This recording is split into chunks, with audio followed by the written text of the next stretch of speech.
சாகுல் ஹமீத், வயது 61, auto driver. மும்மொழி கொள்கை ஆதரிக்கப்படாது தமிழ்நாடு சட்டம் இடைஞ்சல் பண்ணிட்டு இருக்குது. இருந்தாலும் எங்களை பொறுத்த வரைக்கும் பிஜேபி அரசு அவங்க தடுக்கணும்னு நினைக்கிறாங்க. இதே தமிழ்நாடு அரசுடைய மந்திரிகள், எம்பிக்கள், எம்எல்ஏக்கள் பசங்கள்லாம் படிக்க வச்சுட்டு இருக்கிறாங்க.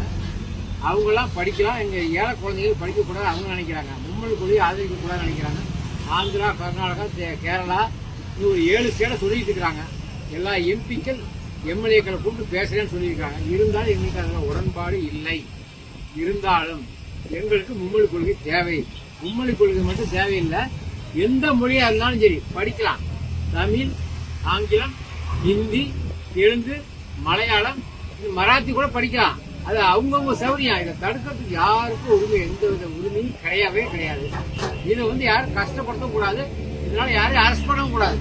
புதிய கல்விக் கொள்கை என்ன அப்படிங்கறத எல்லாரும் சரியா புரிஞ்சுக்கணும். புதிய கல்விக் கொள்கையை சரியா புரிஞ்சுக்காதனாலதான் இவ்வளவு குழப்பத்தை பொதுமக்கள் மனசுல ஏற்படுத்தி நடுத்தர வர்க்க குழந்தைகளுக்கு கிடைக்க வேண்டிய உண்மையான கல்வியை கிடைக்காம பண்ணிட்டு இருக்குது நம்முடைய தமிழக அரசு. புதிய கல்விக் கொள்கை எந்த இடத்துலயுமே தாய்மொழிக்கு விரோதமா ஒரு வார்த்தை கூட சொல்றது கிடையாது.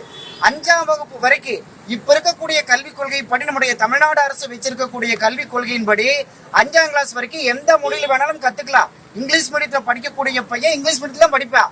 ஆனா புதிய கல்விக் கொள்கை அமுலாச்சு அப்படின்னா 5ஆம் கிளாஸ் வரைக்கும் அவனுடைய தாய்மொழியே கத்துக்குவான்.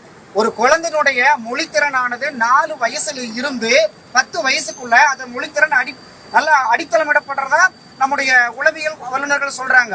அப்ப 5ஆம் கிளாஸ் வரைக்கும் அந்த பையன் தமிழ் மொழியில கத்துக்கிறதுனால தமிழ் மீதான ஆர்வம் அந்த குழந்தைக்கு அதிகரிக்கும். 5ஆம் கிளாஸ் மேல பெற்றோர் விருப்பப்படி, அவனுடைய விருப்பப்படி அவன் எந்த மொழியில் வேணாலும் கத்துக்கலாம். ஆனால் தாய்மொழி கட்டாயம். அது போக 3வது ஒரு மொழிய, அது ஹிந்திங்கிறதெல்லாம் கிடையாது, நமக்கு பிடித்தமான அருகாமை மொழியான மலையாளம் கத்துக்கலாம், கன்னடம் கத்துக்கலாம். ஒரு கன்னடத்தை தாய்மொழியாக கொண்ட பையன், ஒரு மலையாளத்தை பூர்வீகமா கொண்டிருக்கக்கூடிய பையன் கோயம்புத்தூர் இருந்தான் அப்படின்னா, திருப்பூர்ல கடை வச்சிருந்தான்னா அவன் தமிழோட சேர்த்து தாய்மொழி மலையாளத்தையும் கத்துக்கலாம். இப்படித்தான் புதிய கல்வி கொள்கை சொல்லுது. ஹிந்தி படிச்சுக்கோங்கன்னு எந்த இடத்துலயுமே சொல்றது கிடையாது.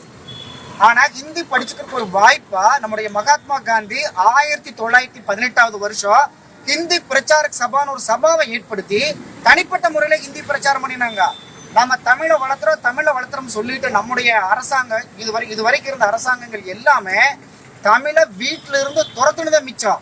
தமிழை கொண்டு போய் மாநிலங்களிலோ வெளி இடங்களுக்கோ கொண்டு போய் சேர்த்துறதுக்கு எந்த விதமான முயற்சிகளையும் நம்முடைய தமிழக அரசோ நம்முடைய இவங்களும் எடுத்துட்டதே கிடையாது. நம்முடைய சமையலறைய கிச்சன் ஆக்கணும், படுக்கை அறைய பெட்ரூம் ஆக்கணும், கழிவறைய டாய்லெட் ஆக்கணும், வாசலை வெராண்டா ஆக்கணும், கதவை கேட் ஆக்கணும். காலையில் எழுந்தவன் குட் மார்னிங்,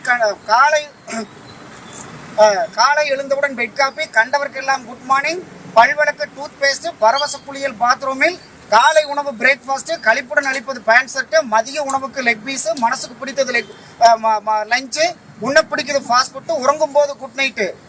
அந்நிய மொழிக்கு இங்கிலீஷ்க்கு என்னே உனது தமிழ் பற்றி எழுந்திர தமிழா விழிப்புடன் அந்நிய மொழி ஆங்கிலத்துக்கு இவ்வளவு முக்கியத்துவம் கொடுக்குறோம். தமிழை எங்கேயுமே இல்லாம துரத்துனது யார் அப்படின்னா நம்முடைய ஆட்சியாளர்கள் செய்த சீர்கேட்டினாலதான். தமிழ் சாதாரண மொழி கிடையாது.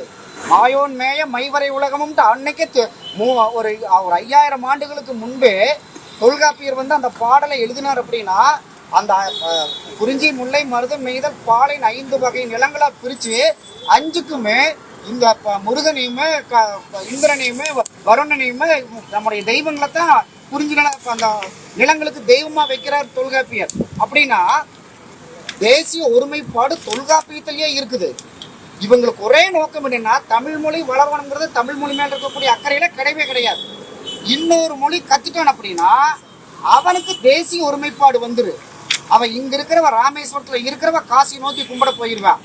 இதைய அறுத்து எரியணுங்கிறத தமிழ்நாட்டை தனி துண்டாடோன்னு பிரிவினைவாதத்தை வளர்த்துறதுக்காக இந்த மொழி கொள்கையை பயன்படுத்திட்டு இருக்கிறாங்களே தவிர இவைய வச்சிருக்கக்கூடிய சன்ஷைன் ஸ்கூல்ல ஹிந்தி தான் பிரதானம், இங்கிலீஷ் தான் பிரதானம். அங்க கேம்பஸ் ஸ்கூல்ல தமிழ் பேசினா 2500 ஃபைனு இன்னைக்கும் அமல்படுத்திட்டு இருக்காங்க.